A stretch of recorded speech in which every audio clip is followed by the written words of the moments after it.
아이를 키울 때 많은 분들이 이런 생각을 합니다. 우리 아이는 좋은 것만 보고 자랐으면 좋겠다 라는 이유로 나쁜 친구, 거짓말, 폭력, 질투, 허세, 돈, 이성 문제 이런 건 최대한 늦게 알았으면 좋겠다고 생각하는데요. 데미안을 보면 이 생각이 오히려 아이를 더 위험하게 만들 수도 있다는 걸 보여줍니다.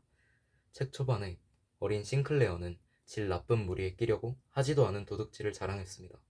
그리고 그걸 빌미로 무리 중 한 명에게 협박을 당하죠. 싱클레어는 고통받으면서도 끝내 부모님께 말씀을 드리지를 못했어요. 왜냐면 부모님이 나쁜 사람이어서가 아닙니다. 오히려 너무 밝은 세계에 있는 사람들이었기 때문입니다. 싱클레어에게 가족들은 깨끗함, 질서, 도덕, 안정의 상징이었습니다. 그런 가족들에게 자신의 거짓말, 허세, 두려움, 협박당하는 상황을 말하는 순간 그는 이렇게 느꼈을 겁니다. 나는 더 이상 착한 아이가 아니구나. 부모님이 나를 다르게 보겠구나. 나는 밝은 세계에서 쫓겨나겠구나. 오늘 이야기의 핵심은 이겁니다. 아이를 밝은 세계에만 가두면 아이는 어두운 세계를 만났을 때 부모에게 돌아오지 못합니다. 우리는 보통 아이를 보호한다고 생각하면서 위험한 이야기를 숨깁니다. 친구 사이의 서열, 질투, 허세, 괴롭힘 등등 이런 이야기를 하면 아이가 물들까봐 걱정합니다. 그런데 현실은 반대입니다. 아이는 언젠가 반드시 어두운 세계를 만납니다. 학교에서 만나고, 친구 사이에서 만나고, 인터넷에서 만나고, 자기 마음속에서도 만납니다. 문제는 아이가 어두운 세계를 아느냐, 모르느냐가 아닙니다. 진짜 문제는 이겁니다. 아이가 어두운 세계를 만났을 때 그걸 부모에게 말할 수 있느냐. 그러니까 좋은 양육은 아이에게 착하게만 살아라 라고 가르치는 게 아닙니다. 좋은 양육은 아이에게 이렇게 말해줘야 됩니다. 세상에는 밝은 세계도 있고 어두운 세계도 있다. 네 마음속에도 좋은 마음만 있는 게 아니다. 질투, 허세, 분노, 두려움, 이상한 호기심도 생길 수 있다. 그런 마음이 생겼다고 네가 나쁜 사람인 건 아니다. 다만 그걸 어떻게 다루느냐가 중요하다. 그리고 위험해지면 숨지 말고 돌아와라. 이게 부모가 만들어줘야 하는 진짜 안전지대입니다.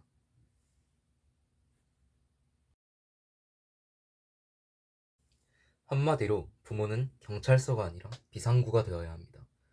아이가 잘못을 말했을 때 부모가 바로 화를 내버리면 아이는 다음부터는 숨습니다. 예를 들어 아이가 말합니다. 나 친구한테 거짓말했어. 나 돈 빌렸어. 나 누가 좀 무서워. 나 이상한 애들이랑 엮였어. 이때 부모가 바로 이렇게 반응하면 안 됩니다. 너 미쳤어? 내가 너 그럴 줄 알았다. 그런 애랑 놀지 말랬지. 왜 이제 말해? 이 반응들은 부모 입장에서는 교육일 수 있지만 아이 입장에서는 비상구의 문이 닫히는 소리입니다. 이럴 때 가장 먼저 해야 할 말은 하나입니다. 말해줘서 고마워. 일단 해결부터 하자. 그 다음에 물어봐야 합니다. 지금 당장 위험한 상황이야? 누가 협박해? 돈을 요구해? 혼자 해결하려다가 더 커진 거야? 네가 제일 무서운 게 뭐야? 순서는 항상 이겁니다. 먼저 들어주고 말해준 것에 대해 고마움을 표현한 다음 사실을 확인하고 급한 상황이면 해결한 후에 책임을 묻는 겁니다. 많은 부모가 책임부터 묻습니다. 하지만 아이가 위험에 빠졌을 때 책임부터 물으면 아이는 구조 요청을 포기합니다.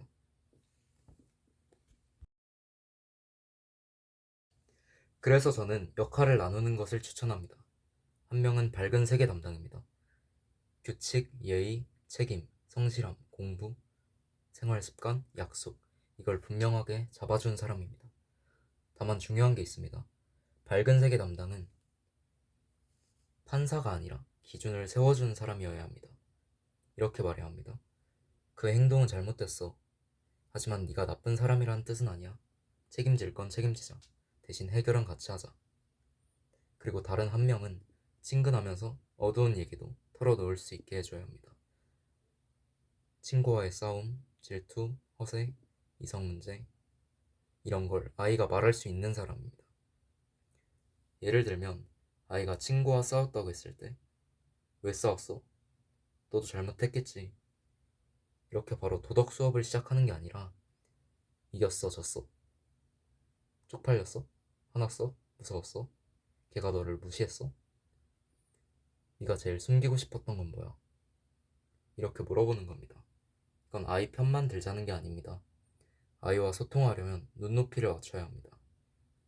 부모가 아이와 나쁜 세계에 대해서 자연스럽게 소통하지 못한다면 아이는 부모를 현실과 동떨어진 사람, 나를 통제하는 사람으로만 느낄 수밖에 없습니다. 사람은 깨끗하게만 자랄 순 없습니다. 누구나 허세를 부립니다. 누구나 질투합니다. 누구나 인정받고 싶어합니다. 누구나 센 척하고 싶을 때가 있습니다. 누구나 들키고 싶지 않은 마음이 있습니다. 이걸 아이에게 알려줘야 합니다. 너한테 나쁜 마음이 생겼다고 끝난 게 아니야. 중요한 건 그 마음을 어떻게 처리하느냐야. 질투가 생기면 남을 깎아내릴 수도 있고 나를 성장시킬 수도 있어. 허세가 생기면 거짓말이 될 수도 있고 그걸 자신감으로 진짜 열심히 해볼 수도 있어. 어두운 감정을 금지하면 아이는 숨깁니다. 어두운 감정으로 소통하면 아이는 배울 수 있습니다.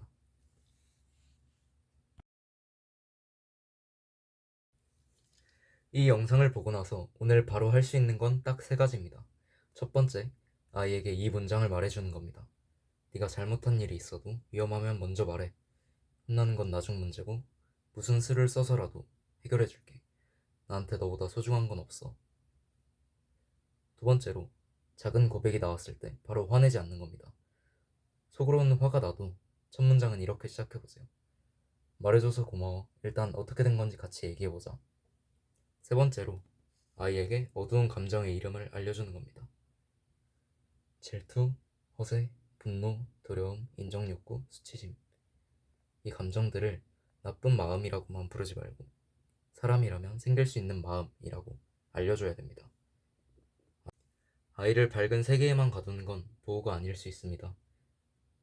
밝은 세계의 기준을 알려주고 어두운 세계의 언어도 알려주는 것. 그래야 아이는 어두운 곳에 들어가도 혼자 거기서 살지 않고 다시 돌아오는 길을 압니다. 오늘 영상은 여기까지입니다. 이 영상은 데미안의 초반부 스토리에서 조금 더 확장시켜서 싱클레어가 내 자식이었다면 어떻게 해야 했을까? 라는 질문을 해봤습니다.